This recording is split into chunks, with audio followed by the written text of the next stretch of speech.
les gens qui vont là-bas, qui connaissent. Ici, on n'en parle pas. Très peu ou quasiment pas. J'ai quitté mon pays en 1990, déjà 28 ans. Jamais retourné. Jamais retourné. Même pour un... Par exemple, s'il y avait un tournage ou quelque chose, tu ne pourrais pas y aller. Je ne peux pas aller. Tu ne peux pas y aller. La faculté des arts plastiques. D'accord, Paris, Implantation, Sorbonne. Saint-Charles, j'ai fait Saint-Charles. T'as fait Saint-Charles. Donc, moi, j'ai fait 5e. Paris 8, mais avant, j'avais fait une autre école. Voilà. J'avais fait les arts modernes à Paris. Genève, qui est philosophe.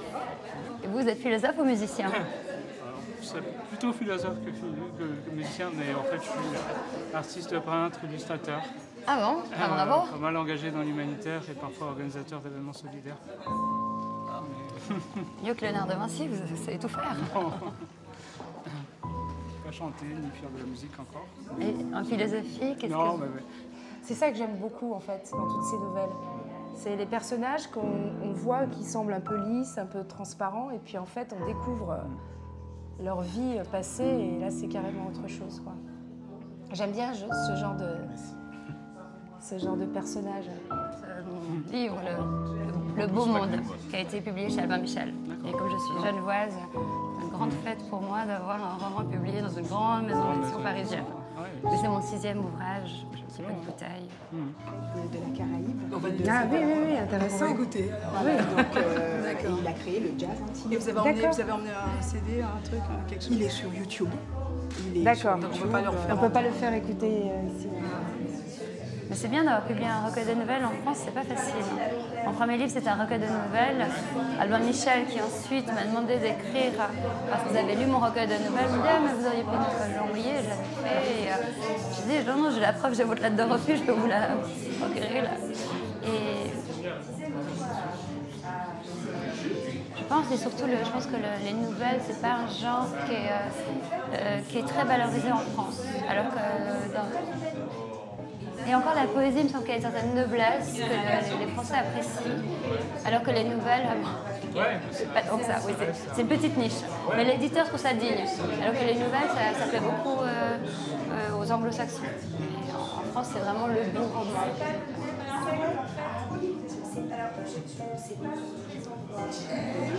Que ça se sache. Oui, je vous parlerai d'autre chose tout à l'heure. Il y a plein de choses qui sortent en ce moment. Hein. Voilà. Plein de choses qui n'étaient pas dites. Et...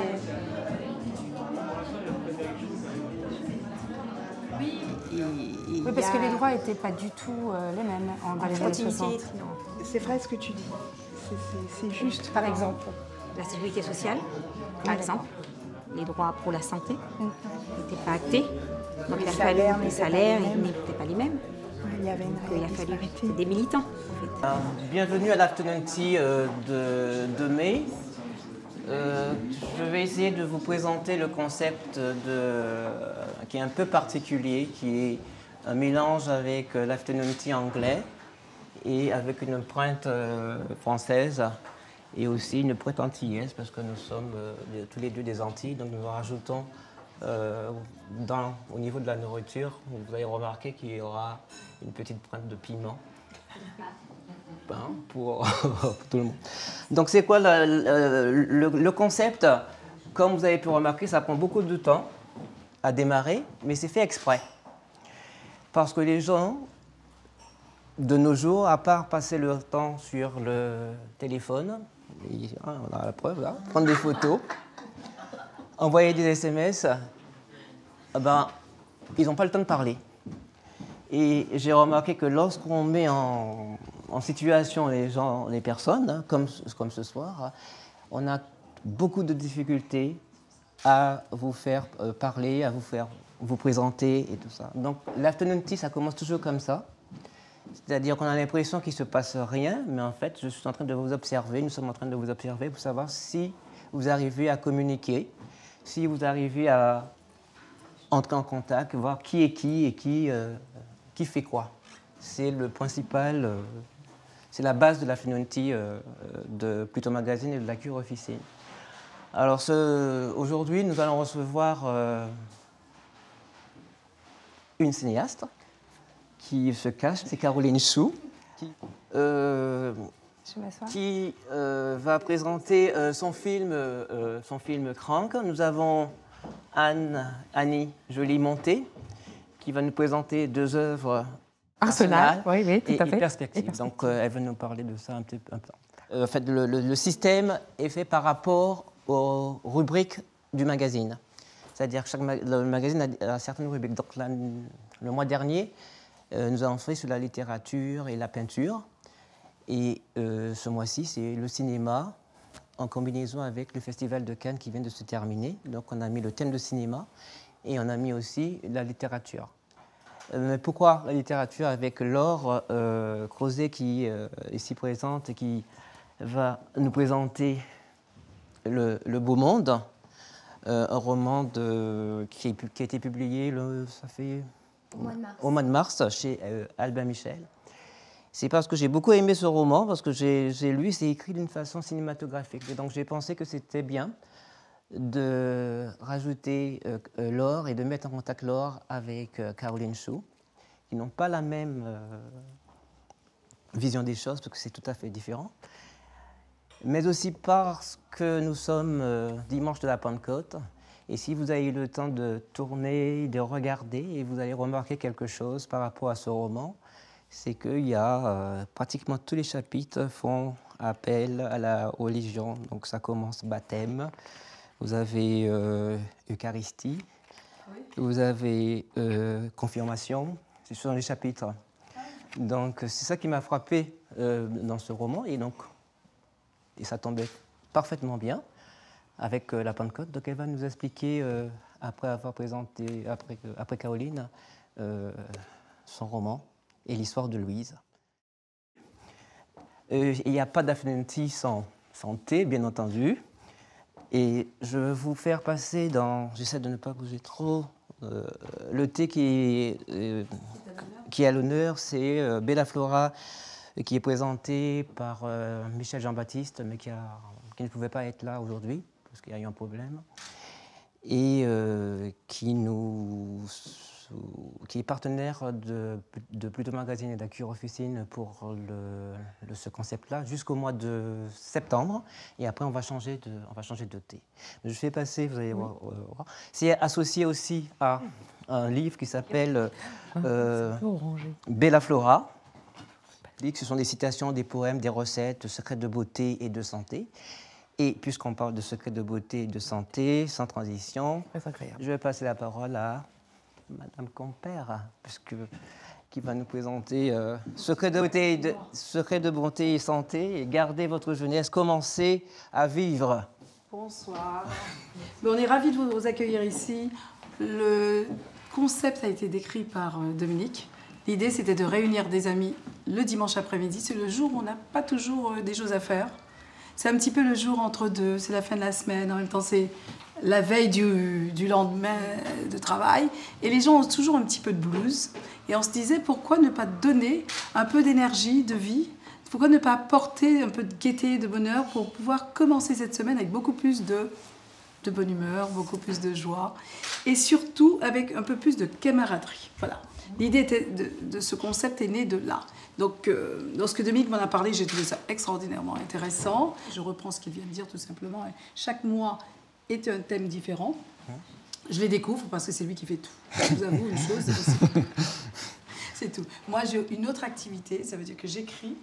J'ai écrit le dernier livre qui s'appelle « Gardez votre jeunesse, commencez à vivre » et qui était un plaidoyer en fait pour le reverse aging, ce qui veut dire rester le plus longtemps possible en forme, en bonne santé, avec de l'énergie de vie et garder l'énergie de ses 20 ans, tout en travaillant l'intérieur comme l'extérieur et gérer son capital santé, bien-être et beauté.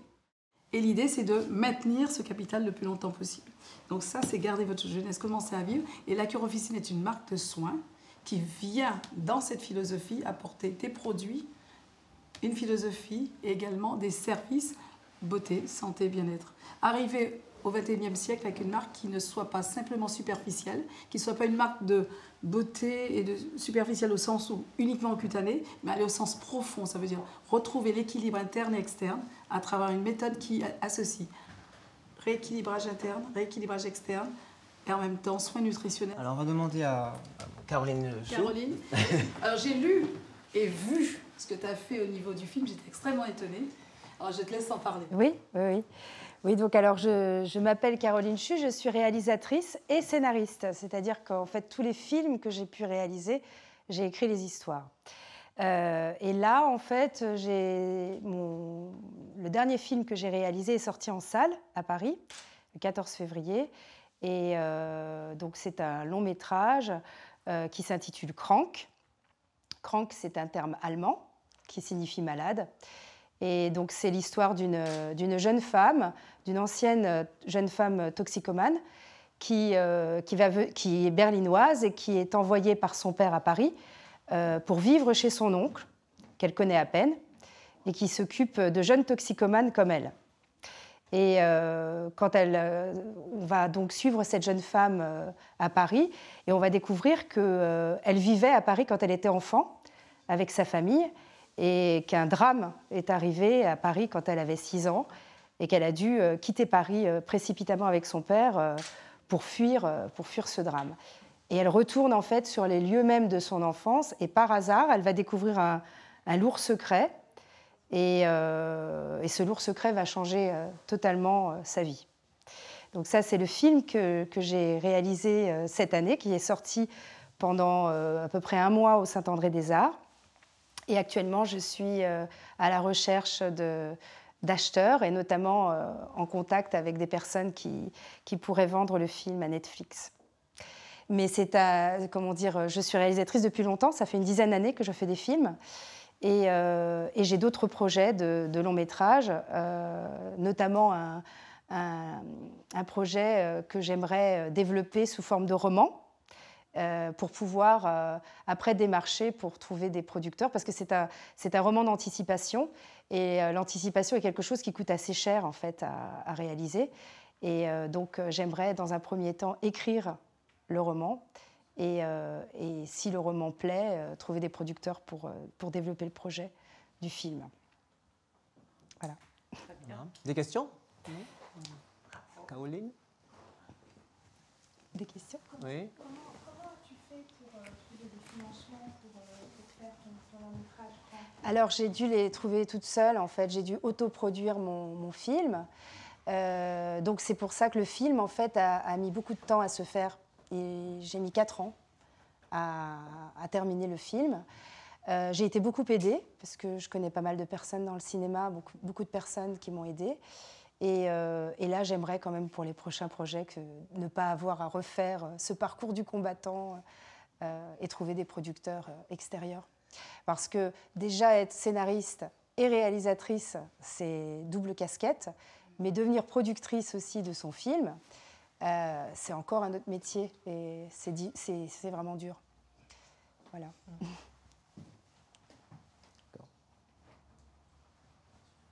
Encore une question? Je ne sais pas si vous avez vu la bande-annonce de Krank.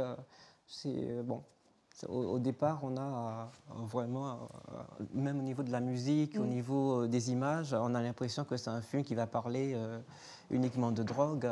Oui, en fait, oui, en fait, étonnamment, ce film ne parle pas de drogue, en fait.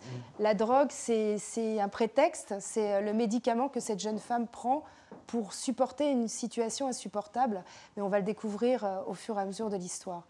Et en fait, j'étais très étonnée quand le film est sorti.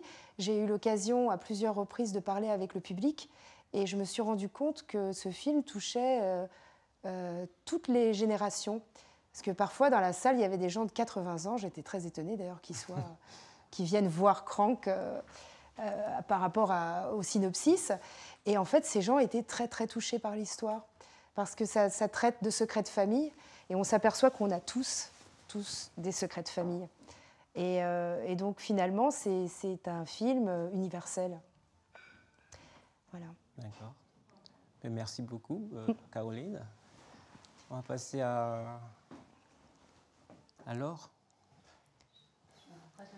Au mieux. Merci beaucoup, David. Bonjour. Alors, je m'appelle Laure Mioun Creuset.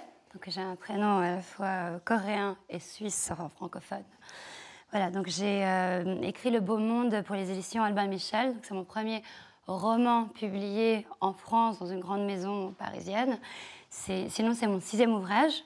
J'ai fait un premier recueil qui s'intitule Les Velleiters, un recueil de nouvelles assez ironique sur des gens qui ont des rêves, des ambitions, des projets, mais qui ne vont pas jusqu'au bout par paresse, angoisse, lâcheté, perfectionnisme parfois aussi.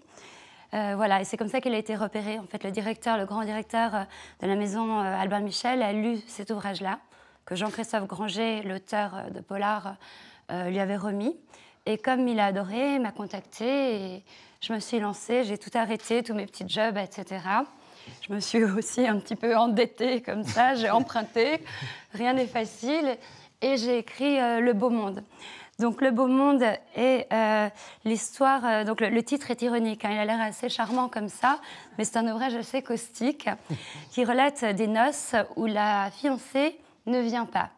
Ce qui donne l'occasion aux différents invités très chics, hein, de l'aristocratie plutôt à double particule française comme ça, de faire le portrait de l'absente pour essayer de comprendre pourquoi elle a fui ce mariage qui avait l'air d'être extraordinaire, qu'elle avait méticuleusement préparé.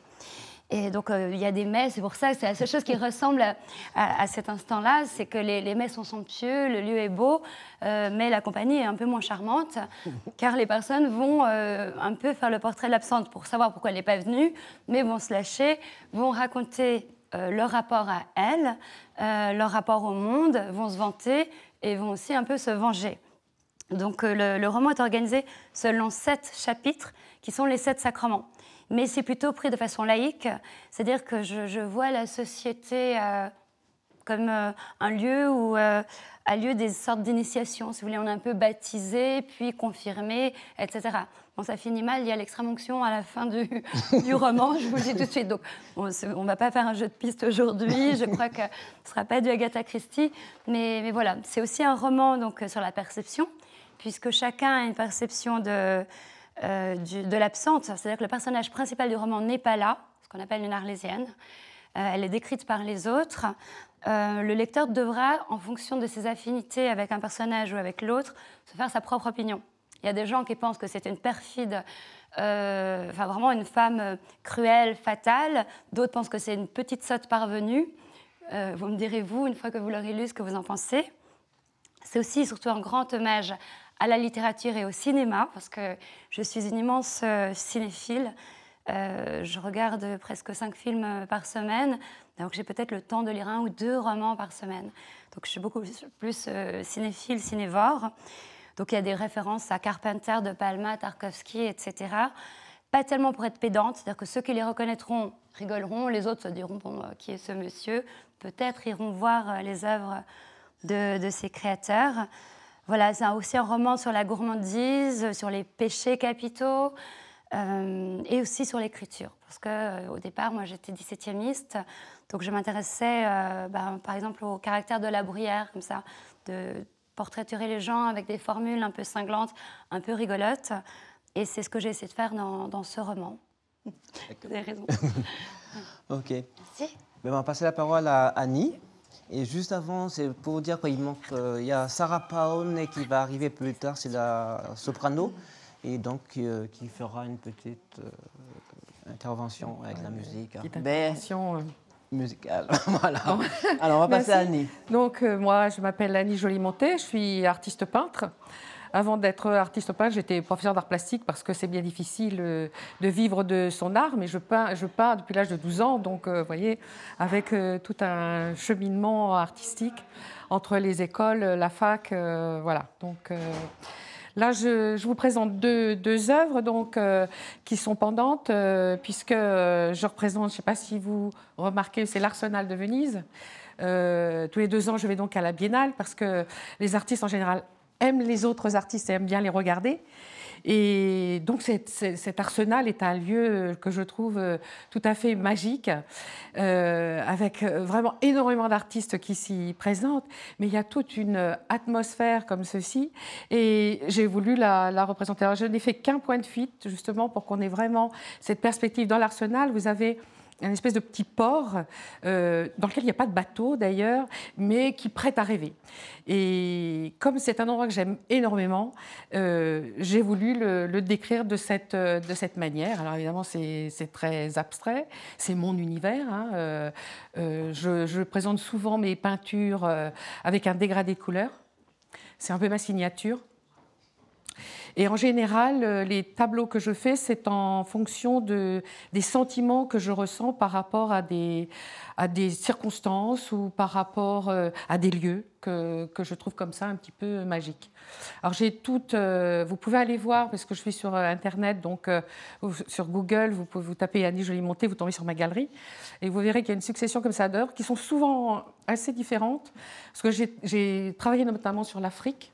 Et quand je suis allée en Afrique, j'ai eu vraiment un choc émotionnel, mais c'est par rapport, alors chacun le voit en fonction de lui, mais moi je l'ai vu en fonction des couleurs. Je trouvais qu'il y avait des couleurs exceptionnelles, des gens que j'ai aimés, et les costumes des femmes m'ont particulièrement plu. Donc sur l'Afrique, j'ai plutôt peint les femmes, mais toujours avec ces couleurs. Vous voyez, j'ai toujours des couleurs extrêmement vives et qui s'harmonisent. Voilà, parce que j'aime bien les camailleux, j'aime traiter d'une façon technique, mais dans mon univers. Je ne sais pas si... Bon, Picasso disait je peins, les journalistes expliquent, mais c'est un petit peu comme ça aussi pour moi. Voilà. Alors, si vous avez des questions, je veux bien y répondre. Oui, on a commencé comme ça avec les invités. Mais le concept est aussi de laisser la parole à vous, les gens qui ne veulent pas poser des questions, et d'aller voir plus tard l'artiste ou l'écrivain ou la cinéaste et leur poser des questions. Voilà. Et surtout, n'oubliez pas que c'est fait, ça a l'air un peu académique, mais une fois qu'on aura mis la musique, et puis vous avez à manger et à boire de l'autre côté, donc c'est fait pour s'amuser, hein, en dehors de présenter le personnage. C'est un concept particulier. Vous avez bien.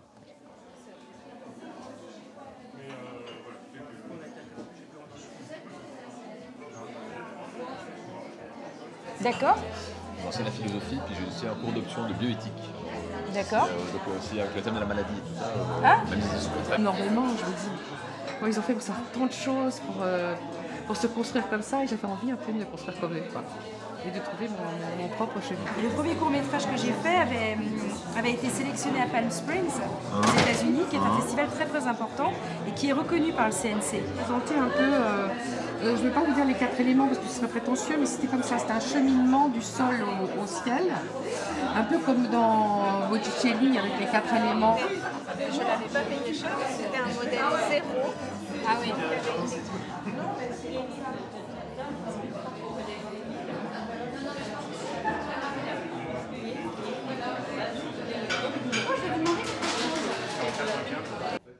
Il n'y a pas d'originalité particulière. D'accord.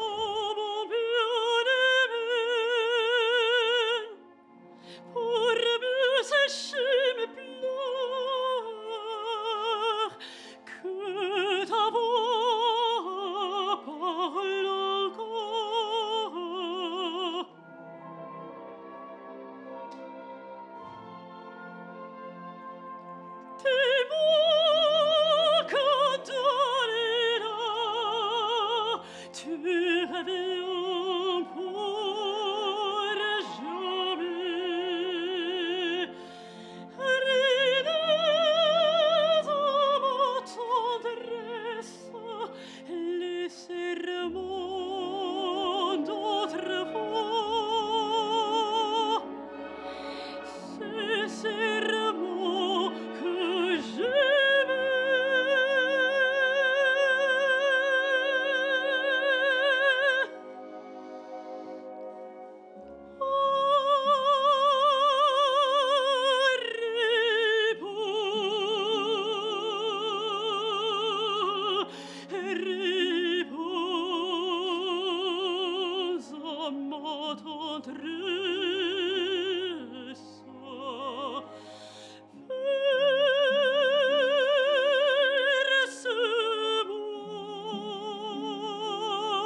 chant.